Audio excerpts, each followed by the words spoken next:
Welcome to the deep dive. Okay, so today we're jumping into this digital manuscript, Immersive Nightmares. It's by Milo Zane. Right.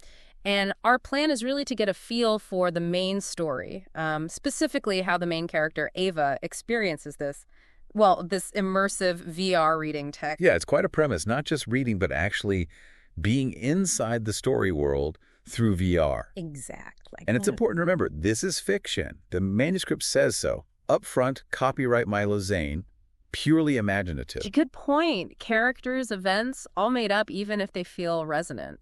The table of contents kind of maps out Ava's journey here. It does. And that prologue, it really sets a mood, doesn't it? It really does. Talks about reality sort of fraying at the edges. Most people are just going about their day, but Ava, she's different. She senses something's off, those cracks and whispers the text mentions. Yeah. And initially her escape is just reading, normal books. But then these VR glasses come along, promising something much deeper, like truly stepping into the story, experiencing it all directly. Sights, sounds, maybe even like feelings or smells, the whole sensory package. But there's a catch right from the start. Oh, yeah. The prologue lays it out. Every escape has a price. For Ava, that line between the virtual world and her actual reality starts getting fuzzy. Blurry, yeah. And there's this hint, this foreshadowing, that something from those virtual worlds might be following her back. Creepy. He tries to resist it, apparently, but then she starts questioning everything, even what she thinks is real. And it ends with this ominous thought, that exploring the unknown can lead you straight into some kind of terrifying darkness. Definitely sets the stage. Okay, so let's get into it. Chapter 1, we meet Ava. She seems pretty normal, right? A professional, working late. Grounded, totally.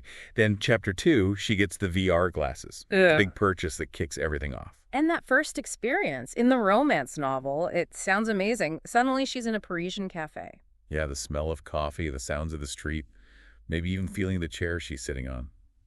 Pure wonder at first.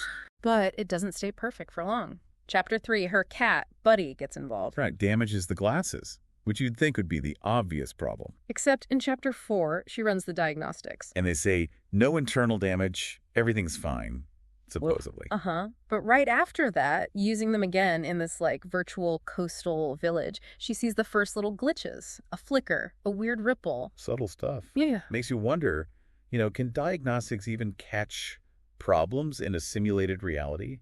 Maybe not perfectly. Good question. So Chapter 5, she does the logical thing, updates the software. And it seems to work. For a bit. Only for a bit, yeah. Then these fleeting shadows start popping up in her peripheral vision inside the VR worlds. Something's still not right. And it gets worse. Chapter 6, she's reading a fantasy novel. Now the glitches are more obvious. Objects flicker. A character, this wizard, seems unstable. She talks to her friend, Chloe, about it. And Chloe suggests, reasonably, maybe it's just software bugs. Glitches happen. But Ava feels it's more than that. She has this gut feeling. Something is just off. Which leads into Chapter 7, and things take a darker turn. She tries a historical novel, Ancient Rome. Starts immersive, like before. But then it shifts. Yeah. Flickering visuals again, but also this growing coldness. The crowds thin out. The Colosseum looks menacing. And then these gaunt figures appear. That's when it crosses a line for her. Yeah, she feels actual fear. Rips the glasses straight off. It's not just annoying glitches anymore. It's genuinely disturbing. And this is the turning point, maybe, where the weirdness starts leaking out. Seems like it. Chapter 8, she's back in her real office, empty, and she starts seeing shadows, movement out of the corner of her eye.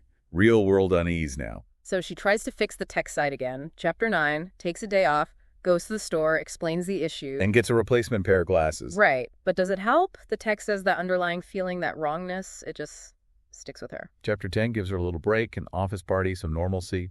A temporary distraction. Because Chapter 11, she's back home, back with the VR. And it's worse. More vivid, more unnerving. The glitches are impossible to ignore now. Plus, she starts feeling like there's a presence in her actual apartment. Shadows moving weirdly. Even her cat, Buddy, is acting strange. And that specific experience, the one of the virtual attic with the twisted reflection, that sounds terrifying. Really ramps up her fear. Definitely. Which brings us to Chapter 12, the unseen. Now it's constant. Rustling sounds in her apartment. Buddy staring at nothing. That feeling of being watched, even when the glasses are off. Yeah.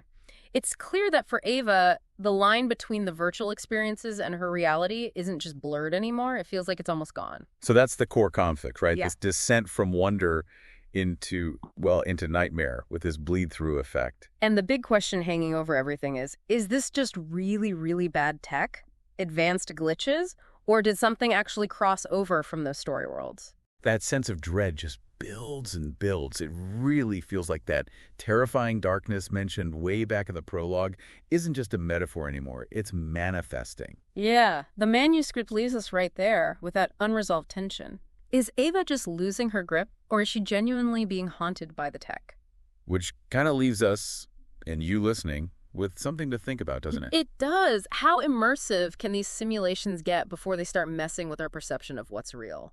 And if those boundaries really do dissolve, Mm. what happens then? What are the consequences? A slightly unsettling thought to end on, perhaps. Makes you think about our own escapes.